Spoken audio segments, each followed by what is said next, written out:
अस्सलाम वालेकुम वरहमतुल्लाहि वबरकातुहू। नहमदु व नसल्ली अला रसूलिहिल करीम। अम्मा बाद फ़अऊज़ु बिल्लाहि मिनश शैतानिर रजीम। बिस्मिल्लाहिर रहमानिर रहीम। हज़रत इब्राहीम अलैहिस्सलाम को नमरूद बादशाह ने नंगा करके आग में डुबा दिया। एक हफ्ता हज़रत जिब्रील अलैहिस्सलाम ने जन्नत से लिबास लाकर पहना दिया। उनके पास बैठे रहे।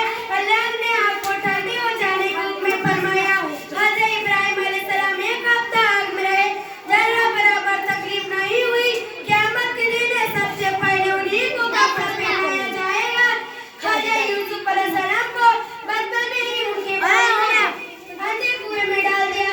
तब से वो कहानी के मुताबिक शायद 12 साल जिंदा रहे।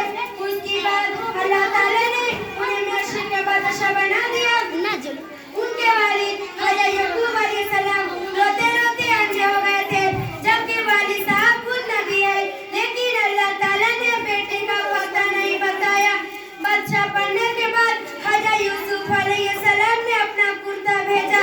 कुर्ता बाप की आंखों पर पड़ती ही आंखों की रोशनी वापस आ गई।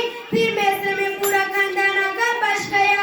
हज़रत मोहम्मद सल्लल्लाहु अलैहि वसल्लम तमाम नबियों के सरदार है। माँ बाप के पेट में थे। वालिद साहब का इंतकाल